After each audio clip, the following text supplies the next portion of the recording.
বিশ্বজুড়ে যখন ফিফা বিশ্বকাপের আমেজ, ঠিক তখন ফিলিস্তিনের গাজা উপত্যকার চিত্র পুরোপুরি আলাদা। ফুটবল এখানে কোনো বিনোদন হয়ে আসেনি, এসেছে নির্মম হামলায় হাজার হাজার প্রাণ হারানোর শোকের মধ্যে, সৌভাগ্যক্রমে বেঁচে থাকা কিছু মানুষের লড়াইয়ের প্রতীক হিসেবে। গাজা সিটির প্যালেস্টাইন স্টেডিয়ামের যতটুকু ধ্বংসাবশেষ অবশিষ্ট আছে, সেখানে ক্রাচে ভর দিয়ে ফুটবল খেলছেন গাজা আল ইরাদা ক্লাবের একদল পঙ্গু ফুটবলার। বিশ্বমঞ্চের ঝলমলে আলোর বিপরীতে গাজার এই অ্যাথলেটদের জীবনে বিশ্বকাপের উচ্ছ্বাস এক দূর আকাশের তারা।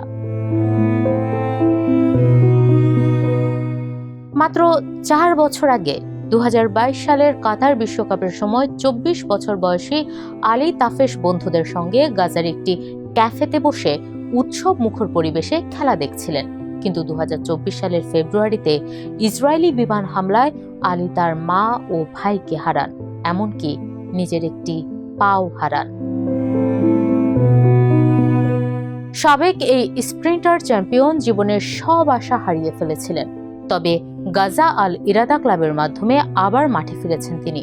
আলী তাফেশ তার কষ্টের কথা জানিয়ে বলেন, 2022 সালে প্রত্যেকে কোনো না কোনো দলকে সমর্থন করছিল, চারপাশের পরিবেশটা চমৎকার ছিল, আর আজ গাজার পরিস্থিতি অত্যন্ত কঠিন।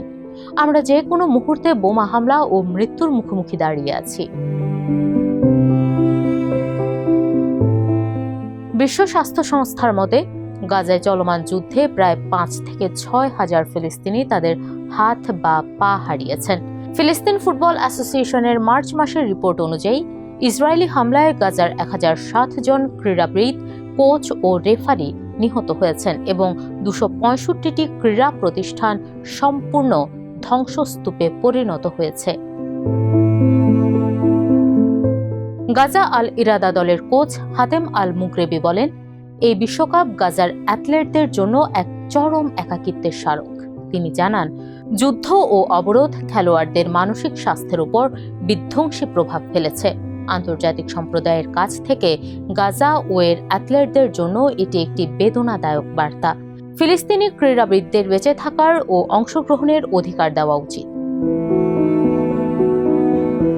বিশ্ব যখন ফুটবল উৎসবে মাতোয়ারা, তখন গাজার পঙ্গু ফুটবলারদের একটাই আকুতি, বিশ্বের খেলোয়াড় ও সমর্থকেরা যেন গাজার ক্রীড়াবিদদের এই কষ্টকে ভুলে না যান এবং স্টেডিয়ামের গ্যালারিগুলোতে যেন উচ্চারিত হয় ফিলিস্তিনের পতাকা ও অধিকারের কথা।